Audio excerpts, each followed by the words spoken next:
Do you like deck building games and Lord of the Rings? Have you always wanted to take the One Ring and drop it into Mount Doom? This is going to excite you a lot. Take a look at this game. Have you ever wondered what games you should keep or you should lose?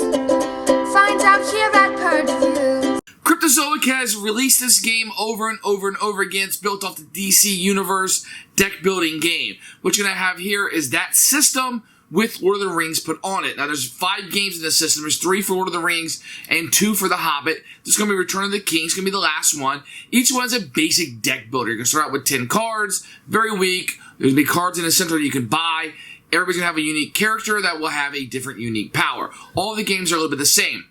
This one has a unique twist where you're trying to get the ring down this path to Mount Doom, I suppose, and the other players, the game itself, is trying to push back against that. So that's going to be the twist here. If you like Lord of the Rings, you like Return of the King, this is a deck building game, this is for you. It's not a whole lot to say about it.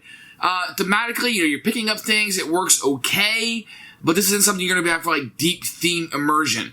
Instead, more of a basic gateway type deck builder. You're a big fan of Lord of the Rings, the movies, and you want that on your deck building gaming table, then this would be it. It's very simple. There's only 2 currencies in the game, and then you have that little bit of a twist that makes it a little bit unique from the other ones about that tracking down Mount Doom with the ring. Otherwise, it has steals from the movie. If you like that or don't like that, for me, it's going to be a Purge. We're not big enough Lord of the Ring fans. I am, but I just don't like this gaming system as much, so I get my Lord of the Ring fix elsewhere, like War of the Ring or something like that. So it wasn't going to be here for me. So I am purging these, but these are going to be favorites of people. When I like deck building with Lord of the Rings, this is it. Here's Lord of the Rings, the Return of the King deck building game. It's the 3rd game in the series, but the Cryptozoic deck building game, there's quite a bit. Same size box as the rest of the series. You can see it's very dark. Some of the people up here, it tells you they will be using screenshots. As you look inside, you're going to have a rule book, which we'll go over in a few minutes. You're going to have this little board that will have locations, really just pushing the ring around it. But it does have screenshots from the series. And this is how I've kind of organized it. So I'm going to have the majority of the cards over here. And there'll be different ones. They're kind of sorted so I can easily show you. But you can definitely see that these are just screenshots from the show. The text on it can be a little small. The pictures are so much bigger. And then with the power that you'll be needing down there, the victory points that they're worth.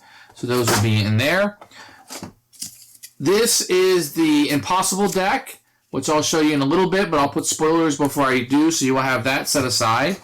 You're going to have these characters. These are going to be oversized cards. Here's who you're going to get with it. Sam and Frodo, Aragorn, Eowyn, Pippin, Merry, Gandalf, and Gimli and Legolas are together. Each one's going to start with a different card. You can see Frodo and Sam hugging here. Him on a horse, her just looking off in the direction. So that's a great shot of Gandalf right there. These are the heroes that you will have in the base game. And they're going to have these other cards that be utilized. These will be the bad guy cards, what they call the arch enemy deck that you'll be battling as you go through.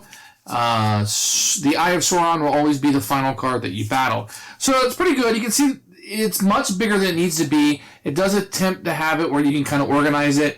There are slits right in there. But this is much bigger than it probably needs to be. Here's the rulebook for Lord of the Rings. Now, the first thing you'll notice when you open it up, it does have the contents, no pictures, but there will be plenty of pictures of all the contents as you go. It kind of teaches you a little bit about what cards are in the deck and how deck building works in general. The Arch Enemy, which is, if you haven't been in this series before, was something they added on pretty soon. And you can kind of turn the page here, and it shows you the path and how that works in different stacks. So this is really kind of set up, but it takes you through like you're not a big on deck building. Then it kind of tells you what's different, the gameplay, how you order it, a sample turn, and the end of the game and how you score. So now you should know how to play the game. Then it jumps into additional rules and things that you may see on different cards. It's excellent. You may not think this is excellent. This is an excellent way to teach this game. Possible mode down here at the bottom. And then how to combine it if you have the other sets with Fellowship of the Ring and the 2 Towers and kind of do that. And then it has just some clarifications you're going to have for certain cards that you may have questions about. And does a pretty good job of giving you a reference on the back. I actually think the rule books that come with the Cryptozoic series of deck building games to be very good. I find this one to be very good. I did not have a lot of questions once I started playing. So when the game starts, you're going to have your hero, pick whoever you like, randomly or however you want to set it up. so everybody will have that. So when the game starts, you're going to pick out whatever character you want. You can choose it randomly, however you guys want. Then you will find the card that corresponds. If you pick Frodo and Sam, but I Can Carry You will start out in your deck. Everybody has a certain card that they will start out with. With the Frodo character, you'd find the But I Can Carry You card. You would get 3 Despair card, and you would get 6 Courage cards for a total of 10 cards. You would shuffle these up. 1, 2, 3, 4, 5. This would be your deck. This would be your starting hand. And that's how you would set up and be able to play with when the game starts. Now, normally you would take this big, large stack of cards and you would shuffle them up and put 5 face up. I'm keeping them in a certain order because I'm going to be able to show them to you. But these cards will be face up after they've been shuffled, 5 cards, and that would be called the path. In addition, you're going to have these enemy cards that you would have, what they call arch enemies. And the first one you will always face is always Saruman the Defeated. He's always going to be first, and then the Eye of Sauron will always be last. In a normal game, you can pick 8 of these. Of course, these 2 will be in every game, so you can pick 6 more. You can shuffle them up. Based on the length of the game you want, you can use them all. You can use shorter, whatever you want to do. But they recommend 8 for the game, and these will be the bad guys that you'll be facing during the game. The game is going to end when the Eye of Sauron is killed, or you're unable to refill the path because people bought too many cards during the game. Then you will count up the victory points that you see on cards, and whoever has the most victory points will win the game. So when you play the game, you're going to be looking over here at the power. This is how much the card is going to be worth. This is how many victory points they'll be worth. So you can see Despair is not worth anything. The Maneuver card, the card I started, But I Can Carry You, gives me +1 power, and you may put any one card you buy or gain this turn on top of your deck. Courage also gives me +1 power. So that will tell you right there that I have 1, 2, 3, 4 power to spend on this turn. After I spin those will go in my discard, and I will grab 5 more from my deck. If my deck is ever empty and I need to draw cards, I shuffle my discard pile and then draw. That is how deck building works. Now this deck of cards is the cards that you'll be purchasing and adding, and I wanted to show you a few of these. So you have these green cards that are allies. These are cards you'll be putting in. So if I got Mary, Esquire of Rohan, +1 power, if you play her, play this enemy, draw a card, you might get Arwen here, and she has little things that she does on here is worth a number of victory points at the end of the game. You also have artifact cards. If you do not control another Beacon of Gondor, leave this card in front of you the rest of the game, and you have an ongoing of +1 power, and there's different things that you can get for that. You're also going to have these enemy cards that will come up, and it will give you 2 power if you beat him. This is what you need in order to defeat him. You need to have the 2 power, and then when you beat the bad guys, they go in your discard pile. Here's some Orc Axemen. So you would beat him, draw a card when you get him back up in your discard pile. And then you're going to have these fortune cards. When you buy or gain this card, you play it immediately, then destroy it. Gives you a little power that goes on. Location cards go in your discard pile. When they come up, they go in front of you and they give you an ongoing power. The first time you play an ally on each of your turns, you have to draw a card if you have Minas Tirith. Then you have maneuver cards that would give you ability. This one has +2 power, but it gives you defense. So if somebody attacks you, you can use these cards as your defense. So these cards right here, this humongous stack that we see, will add powers to your deck as you're able to discard them and draw them. That will allow your deck to get stronger and stronger as you go on.